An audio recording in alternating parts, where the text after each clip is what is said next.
Just to introduce myself, my name is Alana Dunagan. I am the Director of Higher Education and Workforce Policy at Western Governors University. I joined Western Governors in July after 4 years leading higher education research at the Christensen Institute. And my sort of focus for my time at WGU, but also for my career and my life, is making sure that higher education can be affordable, effective, and more equitable. And it was actually looking for sort of what are the innovations out there that can do those things that led me to WGU early and often. So I'm glad to be at a place that I've been a fan of for so long. So I'm Pat Partridge. I'm the president of WGU Academy, which is a separate part of Western Governors University focused on college readiness, which we'll tell you more about shortly. I've been at WGU a very long time, over 18 years, and prior to leading the creation of WGU Academy, I was responsible for marketing, enrollment, missions, PR, and a couple of other teams at WGU. So I also know a lot about WGU's history. So WGU was founded by the governors of 19 Western states to create pathways for underserved learners and especially for adult learners. And I say it was founded by 19 governors, but it was really built by Pat and a small cohort of people and scaled tremendously over the past 2 decades.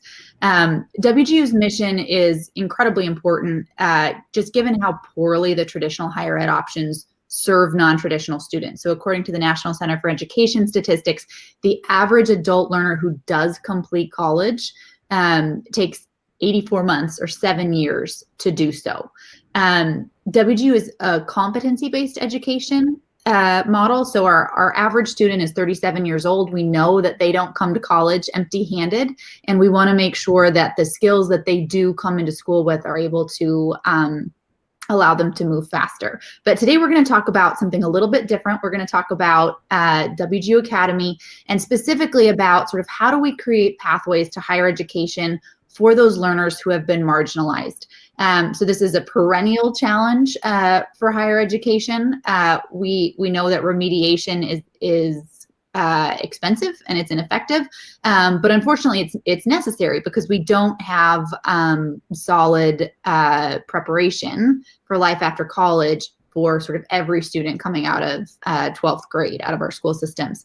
But all of those challenges, which have been perennial, have been deeply exacerbated by the COVID-19 crisis. So the pandemic has disproportionately affected sort of precisely those already disadvantaged learners, those who are low income, those who are in communities of color, and that's directly through health impacts, but also indirectly through economic upheaval. And from a learning perspective, most importantly, issues around the digital divide and digital equity as we look at K-12 schools that have gone online, and unfortunately, we have a huge percentage of low-income households that don't have access. So in this session, we're going to explore sort of how innovation can take on this challenge, and specifically what Pat has built to take on this challenge. So we'll structure this as a little bit of an interview, partly because where I only have questions, Pat has real answers, a real model that is working to serve thousands of students and real evidence about that. So, so just to kick us off, Pat, the nation's report card data suggests that only 25% of high school seniors are 12th grade proficient in math, and only 37% are 12th grade proficient in reading. So remediation is a huge problem academically.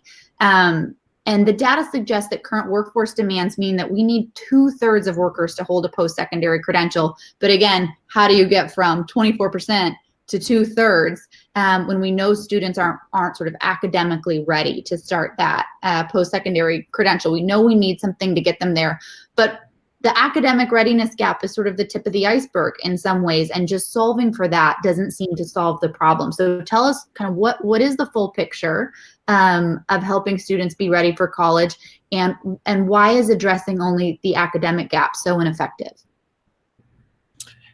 Before I answer that, I also wanted to remind people there was a room chat as well. So that's the main one to use if you have a question and we have time at the end of the session to answer questions. But also if you want to chat among yourselves, you may find that each of you have ideas and or experiences that you want to share, and you can certainly use the room chat for sharing as well. So I really want to talk about two groups. I want to talk about high school grads entering college for the first time, and as well adults attending college later in life, perhaps for the first time, or perhaps after having dropped out earlier for any number of reasons. So clearly the perfect solution is to better prepare students in our K-12 schools. But we need to deal with where we are now. As many as 2/3 of students starting at our often amazing and dedicated community colleges are routed into developmental math and language courses, typically based on some kind of an assessment that's either delivered in high school or during the summer at the beginning of their academic experience. It's not quite as high a percentage at four-year institutions, but it's still significant, the number of students that are in effect deemed to need remediation. Now, I will tell you, I hate that word. And I don't know if I can explain it other than it automatically sort of feels like it's stigmatizing. And I think there's some real issues around that kind of stigmatization, if you want to call it that. Now, in most cases, the students must pay for these courses themselves, and they typically don't count toward the degree that they're seeking. They're usually just preliminary courses to have them then make it up to the college level in typically math or an English kind of course. Well, despite 4 decades plus of essentially relying upon remediation, it really hasn't gone well. Depending upon the study that you look at, students are not doing that well who are starting in remediation. Some of the data shows that as few as 15 to 20% of community college students who start with remedial courses finish any kind of a degree within 6 years. For adults who are entering a college level program, and many of those do so online, there's the added challenge of having been out of school for years, plus generally much more complicated lives. So here we are to a pretty big challenge, and we want a simple answer, and the real answer is, it depends. So unfortunately, too often, the simple answer is blame the student. That is, they're simply not smart enough or motivated enough in college, or blame the faculty. But it's really more complicated than that, especially for students who are most likely to have additional challenges, a challenging family background, or being the first in their family to tackle college, and no experience, no history in their family of post-secondary education, or prior struggles with academics in high school, lack of confidence from that, real financial stress, and that should never be underestimated, working while they're in school, married with children, and that's not necessarily the 38-year-old, that could easily be the 19-year-old, and a host of other non-academic kinds of challenges. Now, recent studies, even one by the Community College Research Center, show that even newer innovative approaches, including co-requisite models, which are showing some progress in improving the completion of math and language courses, actually still don't have a significant impact on improving graduation rates. So they may help the student get over the first hurdle, but they're not necessarily helping the student get to the finish line. And the reason is the solutions need to focus on the whole student, not just specific courses. So that's sort of where we are right now, Alana. Happy to go into sort of more detail about what we're doing. Well, I loved what you said about, and I'm sorry for saying the R word, because I loved what you said about it stigmatizing the student. And I also think it's fair to say that, you know, blame falls on higher ed perhaps unjustly, right? Because sort of how do you help people complete what is effectively 13th grade if they really haven't demonstrated competency in 12th? And so, you know, WGU is a incredibly successful institution from certain metrics, right? So we have, you know, well over 200,000 graduates at this point. We have great outcomes. Our time to degree is 28 months. But sort of we're still part of higher ed, sort of feeling that blame around the remediation issue. And so I guess I would love to just learn a little bit about the story. WGU is a really successful model built in part by you. And so I guess, what did you learn in the process of building it that sort of was the seed that germinated into Academy? Well, I appreciate the praise about being someone that helped build Academy, but let's just say, I mean, WGU, let's just say I was there. um, and so, and enjoyed my roles and had, astounding people working with me. So I think that's great. Now, some people tend to think that WGU is itself an open enrollment institution.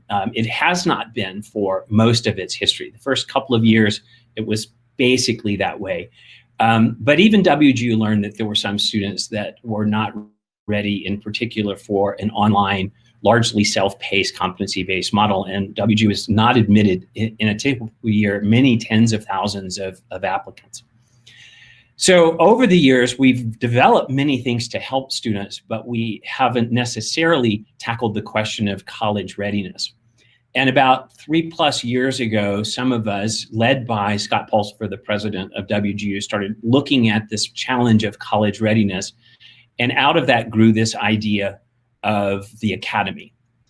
So we have a very student-centric approach that focuses on specifically college readiness. And it boils down to 3 kind of guiding principles. 1 is low cost and low risk. 2 is helping students develop and prove their academic capabilities. And 3, maybe most important, is addressing the whole person. In particular, through our unique course known as PACA, P-A-C-A. It's the Program for Academic and Career Advancement, which I'll tell you more about in a short while. So you mentioned cost, and I want to drill in on that. I think there's so much out there right now about the cost of college, and sort of how to think about that. And I think, for me, one of the issues is not just what's the cost, but who bears the risk. And what happens if you sort of do try college and you decide it's not for you for whatever reason, sort of what bag are you left holding? And I would love to just hear about sort of how you thought about that issue and how you ended up designing Academy and why you designed it the way you did. So it comes back to those 3 principles, but you really bring up an interesting point. If you think about one of the reasons why most of us in higher ed feel badly for students who drop, it's because in many cases they are in worse shape than when they started. If they've taken on student loan debt, for example, and have maybe really had a bad first year, and now they can feel stuck. They've got debt. It can be harder to even get financial aid for the second year. There's a lot of things that work against a model that basically leads you into the big challenge, if you will. Instead of a small slice of the pie, you're expected to eat, at least in pieces, the whole pie. So in the case of our work with students who want to attend WGU but are not being admitted, our tuition at Academy, not at WGU, is just $150 a month. And we're competency-based, meaning students can complete courses as quickly as possible.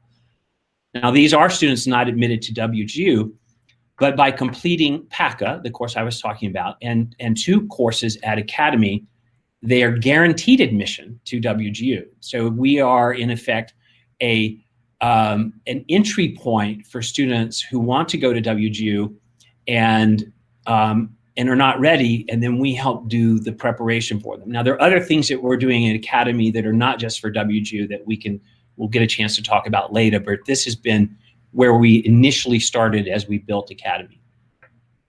And so, you mentioned it is, you sort of move at your own pace, but the design, right, is students should kind of on average are able to get through the Academy curriculum in about 6 months. Ideally, we want it to be as low as 3 and 4 months. So we're not trying to keep them there a long time. We're really trying to prepare them to be successful at WGU in that part of Academy where we had started. So there are other programs that we're doing where it can be much shorter than that. But in that core program, it's targeted at, let's say, 4 months. And what they do in Academy does articulate to WGU. So they are earning, not that we think exactly in semesters and credit hours at WGU, but they are sort of earning the equivalent of about kind of 1 semester's worth of work. Oh, no, I'm sorry. It's really, they're mostly just tackling 2 courses before they are eligible to go to WGU, but they are transferable back into WGU. And they're ACE approved, so they're also likely to be transferable into not all other colleges and universities, but literally hundreds, maybe thousands of other schools as well. So I loved how you put it, they're not eating the whole pie, but they are sort of eating a slice of it. And wherever they go, they've sort of already worked through that slice. It sticks with them. Yes. As the pie sticks with me this time of year. So what's sort of the end story? Give it, like, skip to the end. How are Academy grads doing once they get to WGU? So the great news is that once they're finishing at Academy, our grads are doing really well at WGU. We're watching their progress closely. Frankly, we were hoping that they would do about as well as regularly admitted students, but they're actually maintaining academic progress even better than the regularly admitted students by several percentage points. And that's interesting, because these are, the regularly admitted students have been sort of deemed prepared, and we're talking about students who have initially been deemed unprepared, but they're doing better. Yeah, and I think there are 2 reasons. I mean, one reason is clearly PACA. We actually have the data that demonstrates that, and if you see learn a little bit more about what we do in it, you'll understand why. The other reason is likely that they've now personally created some momentum for themselves that they can tackle college level courses. So they're finishing at Academy, they've got some momentum, they've built up some confidence, we've helped them develop that confidence, and they're on the trajectory to be successful. So if there's the kind of the Dave Ramsey debt snowball, this is like the WGU achievement snowball, where the kind of momentum continues and people stay on the path. I think there's a lot of them. I hadn't thought of the Dave Ramsey analogy, but I do like to think of it as to win a race that has hurdles, it really helps to get over the first hurdle. Right. So you mentioned PACA, but no one knows what that means. So let's talk more about it. We talked earlier about the idea that academic remediation isn't enough, and I think PACA is in some ways this sort of secret sauce that gets at the rest of it. So let's talk a little bit about what that is. Okay. Here, I'm sure you've seen our faces enough, those of you who are participating, so I'm going to bring up a few slides that help explain our approach. So let me do that now. Let's see if it works okay. Okay, good. So our goal is really simple but hard. It's to develop resilient learners. Now, we don't want to merely help students get through specific math or language courses, although that's tremendously important. What we really want to do is help them get the confidence and the ability that they can tackle any course. So how do you do that? Well, these are sort of, in simple language, the things that we try to do. We really want to ignite a fire for learning. The second one, really important, create a sense of belonging.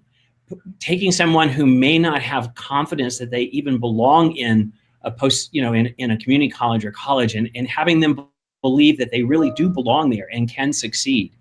And then, of course, we'll talk a little bit more about the kinds of social emotional skills and other kinds of things that matter. But it's also important to actually help people develop a real sense of accountability and to realize that they own their success. And that, unlike other cases where there's somebody holding their hand, we really want them to develop that kind of on their own. So let's see if I'm doing okay. So we kind of do this by sort of thinking of this as kind of 3 areas of of how we work with the student to really help tackle this at the whole person. So one is our social and emotional intervention, and it's really more than what is normally incorporated in that phrase, social emotional learning. Then also academic coursework, and then also professional coaching, one-to-one coaching. So our students are actually engaged in PACA in actual live small group sessions. There's 7 sessions in the course, and there's essentially homework that they do beforehand to prepare. And when they're in these sessions, there's a certain magic that can happen. Now, it does not happen for everyone. That's just the nature of things. But there's often a real sense of hyper bonding among the small group of students. And they're led by the coach, who has a very structured curriculum in each session that helps them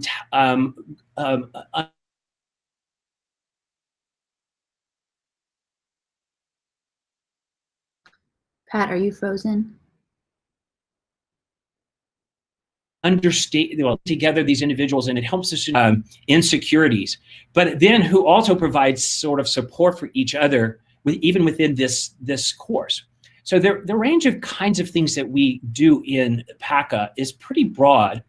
I hope you can see this slide, because these are some of the skills and competencies that are brought forward in PACA that are actually aligned to, for those of you familiar with, sort of IMSI's skills mapping. And these are actually skills that are real important, not just to be successful at Academy or at WGU or at some other school. These are actually often skills that are very important in life and in one's career. So there really is a range of skills that can make a huge difference. What's fascinating is a little bit of history about where PACA came from. If you don't mind me do a little segue here. This goes back away to a course and a program that was developed at WGU. So Academy is not the first opportunity for us to kind of tackle this. And they actually grow out of some of the trainings that are done in executive coaching, including some really fundamental things around mindness and self-awareness. And a lot of those principles that even executive coaches use in working with senior executives are these sort of kind of non-functioning skills, but broader learning skills, human capacities, if you will, that really matter. And it's really kind of, it's pretty powerful stuff. Small anecdote here, just for fun. My wife, Lucy, was invited to participate in a user group on the new version of PACA that we are planning to roll out in January. And I didn't get involved, and she would do her homework and she would attend these sessions, and she got to about the third session and she's like, everybody should take this course. She said, Scott Pulsifer should take this course, the president of WGU. And it really did have that kind of impact. Now, as I said, it doesn't work for everyone, but for some people, it's actually transformational. And we can have this kind of an impact in a fairly short time period, like 7 weeks, and then it extends into what's going on in the rest of their program. But think of it almost as a sort of psychological boot camp. And when you do things with a certain intentionality and a certain intensity, you really can have potentially a huge impact in a short period of time. Okay, no, I get very excited about this, so I just want to share. Yeah, no, I mean, it's brain changing stuff on the individual level. But then I think, as we think about sort of the scaled impact of it, it's kind of world changing stuff, because you're not just helping people take on the challenge of college level math, college level writing, college level reading. You're helping them take on the challenge of taking on challenges in their life. And I think understanding the design of this, it makes so much more sense why we are seeing that persistence increase even over and above, solving for that academic gap, that this kind of turbocharges students' progress once they get to WGU, because it's not just about what they're doing at WGU Academy. It really is equipping them for success in college and career and beyond. And the approach is also not a tell approach. We really, while the coaches are guiding these live sessions, it really is an engagement model.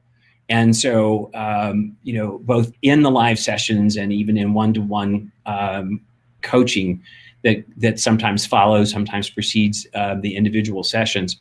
And our coaches are trained in a technique called motivational interviewing, which is actually designed to help students kind of come to a self-awareness, which is a whole lot more powerful than just having a kind of tell approach that says, here's the right kind of study skills, or here are things that you need to do in order to be successful.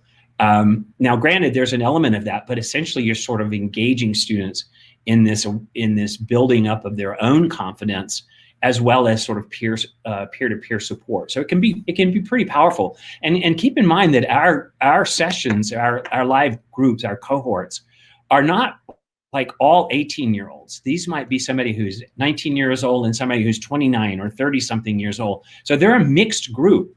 And there's some real power in that, because the younger people can see older individuals who have more life experience and are themselves at a point where they may have even a different set of insecurities than someone who is 19 years old. And I don't want to talk about insecurities. There's a lot of positivity that's brought to the live sessions, the classes, if you will, by everyone in the class, especially when the groups really have that that special dynamic going on. So there's a question in the chat which I think is interesting, and it's sort of resonating with some things I'm thinking too. So the question in the chat is there sort of an identified student or characteristics of a student that indicate that they would be successful in PACA? And I guess what I'm thinking is, like, is this just for students? It feels like some of what you're talking about in terms of growth mindset and kind of just the belief in human growth and human potential feels really important for faculty and for teachers as well. And so I would love to just have you riff on that a little bit of, like, who is this for and who is it not for? It's really interesting, because let's back up from even talking about it as a course, which it is. PACA is a course. And let's talk a little bit more about our belief systems. So our belief systems, and we all have them, you, me, everyone on this call, we have belief systems that affect our thinking and behavior in often very subtle ways. And some really solid research shows that when faculty members have a fixed mindset, for example, believing that, quote, slower students are inherently, biologically less smart, or cannot be, are always going to be behind, his or her students will perform worse than students in classes where the instructor has a growth mindset about students' potential, believing in their potential to improve and do better. So just the mindset, not any specific behavior necessarily, but just when they've analyzed the mindset of faculty members who have a fixed mindset versus those who have a growth mindset, it impacts student performance. Very subtle kind of things emerge from that. So mindset is a tricky issue, and one in which it's important to try to maintain that positive belief in all of us. Now, if you think about it, this probably should resonate with most of us. Some of you may think, I'm not a math person. And some level that may be true, meaning you've never developed your math abilities, but there's really no biological reason for that. It may be a long history, and there's no biology behind that. And if you think about other things where you did want to succeed, but perhaps had little experience, let's say you wanted to learn how to play the piano or a sport or paint or something along those lines, you start from a very low point, and you have to have a positive mindset that you're going to get better, and that it's going to be hard, and that you're going to fail at times. So a growth mindset is actually one that addresses failure as simply something that you should expect, and then you use different techniques, different strategies to improve as you're going along. So we all have things in our lives where we have a fairly fixed mindset, and others where we can have a growth mindset, and it's hard. It's not easy.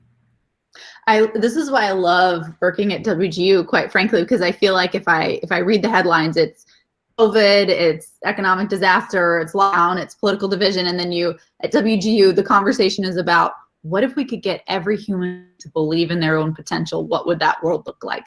And so this is just, I feel like this is the stuff that gets me up in the morning, and then I hopefully fall asleep thinking about, and not the headlines.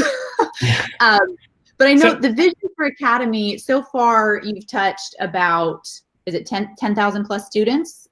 Yes, we've served over 10,000 students. Not all have finished at Academy. So, and we've got a couple of thousand that have gone on to WGU at this point, and that we hope will scale. But that's only one part of what we're working on. So the vision is much bigger. The vision is to be able to address not just the readiness problem for people wanting to go to WGU, readiness problem en masse, the whole readiness problem that the country faces. And so tell us about some of the experiments you're running, the pilots you're running, the kind of partnerships that you're building, so that you can help. So I think that so that we can help as many students achieve their potential, but I think also that we can, so that we can widen our frame from kind of student to learner, and think about, you know, helping as many learners as possible achieve their full potential. Well, Alana, that was a very grand vision, or at least an opening for a very grand vision. But there is a lot of truth behind that, which was that as we at WGU started talking about the academy, we knew that we would start with students who were not being admitted to WGU. But from the very beginning, we started to think about how can we engage and help others. And in particular, actually help other students who might be at other institutions or who were coming from different kinds of backgrounds. So within months of launching, we had our first partnership kind of pilot project in Tennessee for an online summer bridge program for students who were going into one of the community colleges scattered around the state who were eligible for the Tennessee Promise scholarships. Now, these are students who in high school had typically scored at the 50th percentile or lower on the ACT test. So this was kind of an interesting example and our first kind of pilot working with another entity. Now, it was very small. There were only 20 students admitted to the pilot. And because of the way we had to hurry up and get it done, we could not track their academic progress. So we surveyed them after their first semester at their community college they went to kind of say, tell us about how the summer experience mattered to you. And we've put together a report that's essentially in the students' own words, and it's fascinating. It really depended upon the student what they got out of it most. There were students who had been shy and unsuccessful students in high school, and one of the lessons they took away from PACA was help seeking. That help seeking is a skill, a talent, and not something to be ashamed of. And so one student talked about his ability to learn how to ask for help had made a huge difference. For another one, I recall a young woman who had, of course, been in community college, and she had a job and a busy family life. And for her, she was getting stressed, and it was the mindfulness aspects of PACA that actually helped her calm down and kind of believe in herself. And there was one student whose story could be seen as a failure, but to me, it was the biggest success. And it was a student who had a bad first semester in community college, and the comment, it was a male. His comment was, "It was my fault. I'm going to do better the next term." Rather than drop, I'm going to do better the next term. And so it was that sense of awareness and accountability, and still a belief in himself that he could do better in the next term was actually my favorite story. Now, that's an example of a pilot program with community college. We're also working on a really fascinating pilot program for prisoner education. I can't go into details yet, but this is a partnership with some other organizations as well. We're looking and have developed small pilots working with employers where they wanted their employees to start at Academy first before going on to WGU. We're also have had some other conversations with community colleges about helping their students develop the resiliency just with PACA only. In other words, where we're not bringing in any of the other academic courses. In the case of the Summer Bridge program, it was PACA plus developmental coursework that we did. So we essentially have a sort of a tiered level of products, if you will. PACA only, PACA plus developmental, which is called the Program for Academic Resilience, and then, you know, kind of what I call full-blown PACA, which is the model that we developed working for WGU. So we've really got a lot of possibilities. I actually just remembered I have kind of a slide, if I can find it real quickly, that, yeah. So we're really prepared to work across a wide domain, especially in terms of pilot programs, to really try to prove the ability of our ability to kind of help serve a wide kind of range of parties. And it's one reason why Academy is quite independent of the main university. We are essentially a startup within the big university. It's great to have them and tons of resources, but we have a great deal of nimbleness to be able to work with other partners as well. What I don't see on here is, I think, what everyone on this conversation is looking for, including myself, which is, when does the retail option come out? I think we're all wanting to subscribe to this too. Well, maybe I tapped into my sales side a little too much, but I just get excited by it. It's interesting. We talk about it, but it can be really challenging to, and I keep in mind, I come out of having driven the marketing side of WGU, so I know what the challenges and the costs are, et cetera. And so the quote retail side of it is probably a ways off, but at some point we'll probably dabble and look to see if it can work. But I don't see it happening in the next 6 to 8 months. So, if we have a little bit of time, I actually want to leave some time for Q&A, but if you don't mind, I want to share a couple of other slides. It's kind of a fascinating example of the power of how little changes can make a lot of difference. So this is for real, an academic probation letter on the left-hand side that sounds very reasonable. We are committed to the academic success of all our undergraduates. We also recognize that success is not always achieved along a predictable path. Placement on academic probation is part of the university's commitment to offer student support for blah, blah, blah, blah. Very reasonable, fair. What happens if you actually change this from the context of it and you're thinking about it more in terms of understanding the student and recognizing where the student may be? So look what happens when you just add a few extra sentences. These reasons can include personal, financial, health, family, or other issues.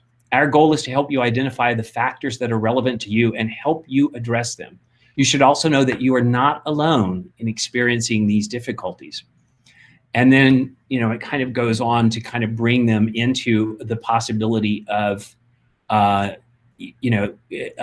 getting additional help. Believe it or not, that change alone had this much difference in the standing for students 1 year later. That's one letter. And so the changes, though, are important, and they get back to sort of what you're talking about with the PACA curriculum, where you're not alone. You can get help. We believe in not just in our students in general, but in you to be able to overcome this. And it close to doubles the number of students who are willing to persist. Yeah, and I wanted to share that for those on the conference call here that are educators, to realize that context matters and that people hear things the way they are hearing them, not the way you're writing them or saying them. So you really want to kind of be more thoughtful about that. Here's another kind of intriguing example. Here's a school paper. In this case, it's actually like a 7th grade level kind of, so we're K-12 environment. And here's the teacher who's just bled all over this essay, reminding me of a college faculty member I had when I was working on a play writing. I was writing a play, and he loved to make snarky comments and then read them out loud to me and laugh. So if you want to know how I got toughened up, it was probably that. But anyway, here's a fairly simple kind of note that goes with it. I'm giving these comments so you have some feedback on your essay. Harmless, neutral, it's about feedback. But what if it said, I'm giving these comments because I have high standards and I know you can meet them? Now, to some people, that might sound threatening, but the truth is that saying I have high standards and you can meet them, there was a huge difference in the number of students who resubmitted the essay just because of that change in the contextual message that was being delivered by the teacher. And it had even greater impact when you were looking at the difference for African-American students. And that statement about high standards basically says, this is this is up there, and you can meet it. You can do it. So it was kind of a two-pronged message that are kind of really, really important. It feels like what we're getting at is, we can look at these sort of academic gaps really easily, but there's almost like an "I believe in you" gap. That's what students are hearing from parents, from schools, from media, from their communities about what they're capable of, and what their limits are going to be and what their potential is. And it feels like it's just, there's so much power in adding that "I believe in you" to it. And so I guess what I'm wondering is, why do you think, just hypothetical, why do you think, given that this is such a big problem, that this approach hasn't been deployed successfully and at scale previously? Ooh, let me first state by saying, we're not alone. There are many others that are working in this area. Actually, in the K-12 arena, what's kind of interesting is that a lot of the efforts around helping children develop growth mindset are actually being done in the early years, K-6. Relatively little being done in the high school area in terms of helping students develop growth mindset and other kind of resiliency kind of behaviors. And then in the college level, we just have a paradigm that is sometimes called the sage on the stage, essentially. And we then have a rescue net, or try to have a rescue net for students who are getting in trouble. So, you have very well-intentioned and super dedicated advisors, for example, but they're helping someone who's already been struggling with not just probably academic issues, but other kind of psychological and personal issues at the same time. So, it does take a kind of innovative approach to kind of think about how can you have that kind of impact in a more holistic way early on, and of course continually is ideal, so that you do have faculty members that are aware that that student who got a D on a paper may also have had a sick child the night before, or the last 3 nights, or whatever the case may be. Because when you look at the scheme of who actually is attending post-secondary institutions, there's actually a fairly smaller minority that are attending 4-year institutions where they don't have to have a job. They can they only have to focus on their their academics. For most students, whether they're adults or even younger students, their lives are much more complex, and we need to be sensitive to that. Now, keep in mind, when we say at Academy that we need to be sensitive about it, we don't mean that we need to hold your hand. We mean we need to help you develop the skills, the resiliency skills, but at the same time be sensitive to the kind of challenges you face. That there's help there, but you are the one that's going to be most accountable and should believe in yourself, that you can do that, especially asking for help. We've covered a lot today. I haven't been paying any attention at all to the chat. I don't think we've had any specific questions. We've got a little bit of time. A couple questions, and they're both above my pay grade, so I'm going to pitch them for you. The one says, this seems like a strong approach for addressing student supports and wraparound services for first-generation college students. I see that English composition is a required course for IT, teaching, and business. However, the statistics course isn't required. And I think the questioner is talking about required within kind of WGU programs. Right. However, the statistics course isn't required. How do math remedial students perform in PACA? PACA itself does not address any cognitive area subject matter courses like math, English, etc.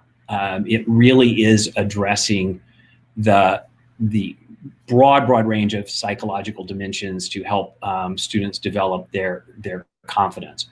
We actually want them to be engaged in academic courses at the same time, even experiencing difficulty, because it helps make the lessons that they're learning in PACA feel more real. But I do want to come back to that very specific question because it implies maybe a little more of precision than it should. So in at WGU, we kind of had some interesting conversations with the leaders of the different colleges, IT, business, the Teachers College, et cetera. And they all wanted us to have students go through English Comp as a required course, because there's a lot of writing in all of the other general ed courses that those students are going to face. And we're looking at that. We've thought about making statistics a required course.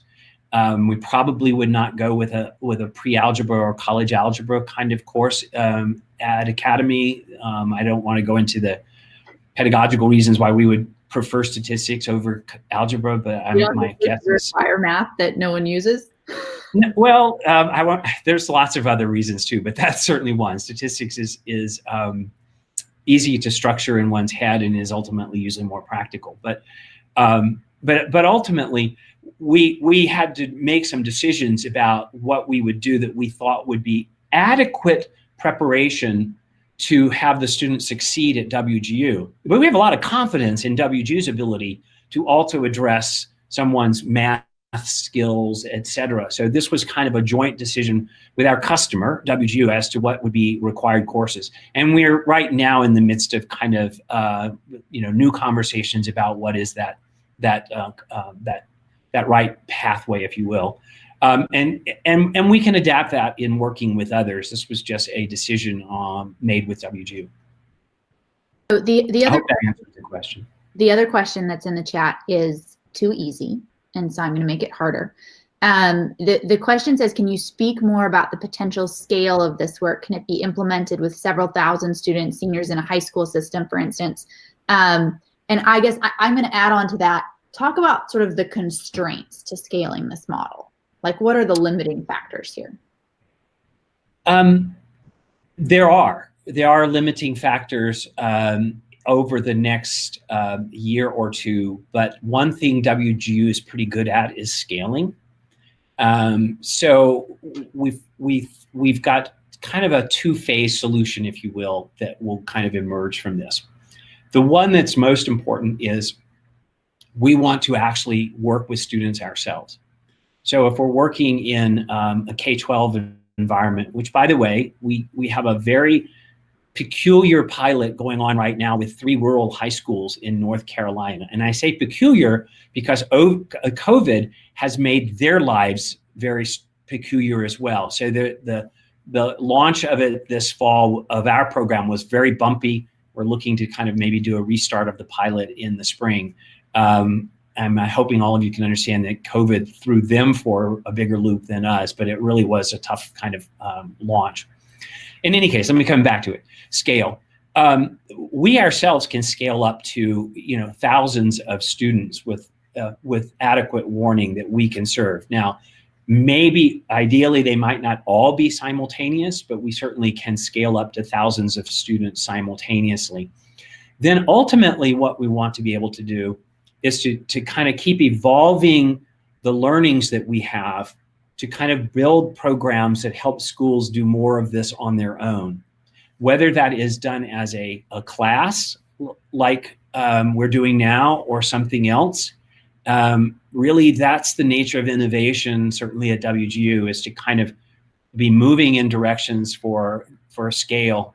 There's a banner down the hallway from where I am that we had for our launch party, and it says 1 million students. And it was sort of no timeline, but sort of the objective that we could help 1 million students, and kind of setting that as our kind of first big goal. Obviously, WGU itself is not, well, you don't have to think about that. It's probably close to 1 million students that WGU has served in 20 years.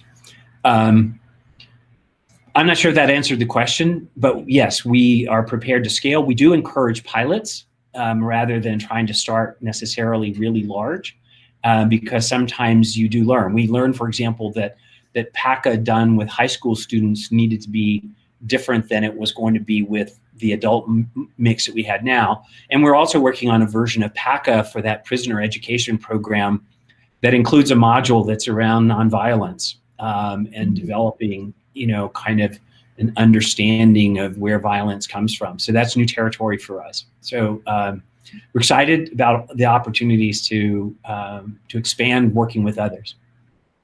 And there's another question that popped up in the chat, which I think is an exciting one for you, and it's certainly an exciting one for me, but it says, what can state policymakers do to expand access to programs like WGU Academy, or are there barriers that they might help lower? And I think, one barrier to note is that, and I think this is a broader theme that we're with as a higher education sector and as a workforce preparation sector, is that WGU Academy is classified as a non-degree program. So it's not eligible for any, even though it's very low cost and it's very effective, it's not eligible for any kind of traditional financial aid programs that we see federally. But would love to hear kind of what can happen at the state level to drive access to this. So I will, I'll give you a vision, and then you can kind of think about it. I actually have a diagram, and I don't have it ready. I call it my spider diagram.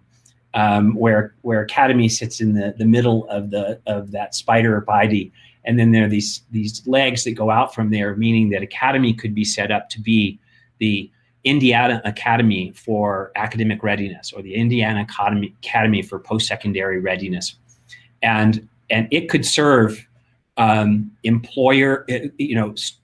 employees coming from employers. It could serve students that want to go to other schools within that state. It could serve individuals that were coming from K-12 potentially, or from other kinds of community groups. So we in the case of Tennessee, it was not branded WGU Academy. It was the Tennessee Achieves online summer bridge program. So we're perfectly fine with doing something with a state that could essentially be multi-capable in terms of multi-audience that it could serve.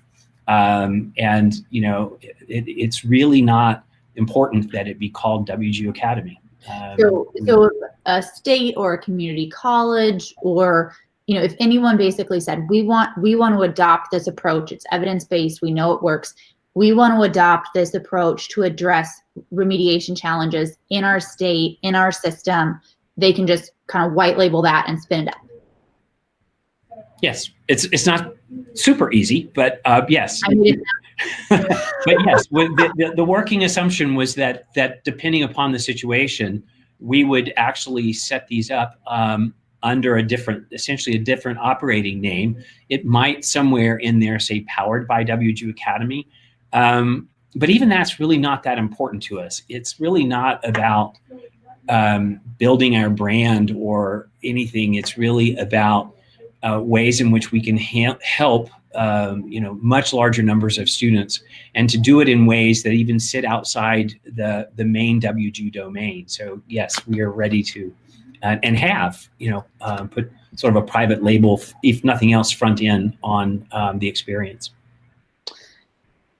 So this, I think there's not more, I'll filibuster for a few more minutes so we can put more questions in the chat if anyone has any, but I know on the East Coast, it's between us and cocktails. So I think it's kind of worth noting that even though there is that sort of 1 million students banner at WGU, I told you I was going to say this, Pat. Stumble over it. WGU Academy was built as part of what we call at WGU our 10X vision. And that is that even if we do get to 1 million students, that's still just such a fraction of the kind of workforce needs and learning needs across the country. And so how can we really scale our impact? And again, I think Pat put it beautifully, sort of not to serve our own interests, but to serve the mission that we were founded against, which is really giving every learner a pathway to opportunity and kind of being that bridge between talent and opportunity, which we know as a country we need. So I think it's really incredible how you're sort of taking your scaling experience from WGU and doing it, again, 2.0 at WGU Academy in a, I think, even more targeted and hopefully even more impactful way. So I really appreciate everyone joining us. And I would say if there are more questions about how to work together, or even just curiosity of how does this work, where do I sign up? Please feel free to get in touch. There's definitely, I think, a lot more conversations to be had here, and what I love is, as I said before, it's sort of a day and age where you can spend all day talking about problems, and it's, I think, been a really refreshing hour for me, Pat, to talk about solutions. So thank you for spending the time with me, and being so willing and generous to talk about your work and your insight. Yeah, I have to tell you, I have one confession, and I think maybe I've even hinted at it, is that I have not taken PACA yet. And actually, we do something a little bit different for staff. We actually take a lot of the content in PACA, and we bring it into a 3 or 4 day intensive classroom base with actually, we've done it online as well with new employees, especially new employees since COVID hit. And it's a program that every employee goes through to really try to do a couple of things. One is to help them understand themselves better, to develop their own kind of resilience and confidence, but also to kind of help them really truly understand what we're all doing with our students. And unfortunately, I can only come up with moderately real excuses, and the rest of them are lame. But it really is something that's kind of powerful. The pedigree of what we do at Academy is part coming out of WGU and the approaches it's had with mentoring, and a course that has some real similarities to what we do here. That course alone has worked with our RN to BSN program, and there've been another 60,000 plus students who have gone through that course. So, this is an interesting, exciting approach. We made a point of having this an engagement-based model rather than a tell model. This is not about us telling students what they need to do directly, but to having students engage in learning about themselves, about what it takes to be successful, how to deal with failure, a whole host of sort of psychological skills, including very simple things around mindfulness and self-awareness. So on top of that, then of course we layer in all of the other sometimes developmental education stuff, sometimes college level coursework, and are open to kind of seeing where this takes us and ways in which we can help others. And by others, I mean other institutions, but certainly tens of thousands of students every year. So thanks, everyone. Really appreciate the opportunity to talk about Academy. You can reach me through Alana. Her name is up on the screen here. Mine is just pat.partridge@wgu.edu. So you can reach me as well if you have any questions or follow-ups. But we're going to give you at least 1 minute back. Thanks, everyone. Thanks to the whole EdPalooza team for supporting us and just for facilitating all these conversations.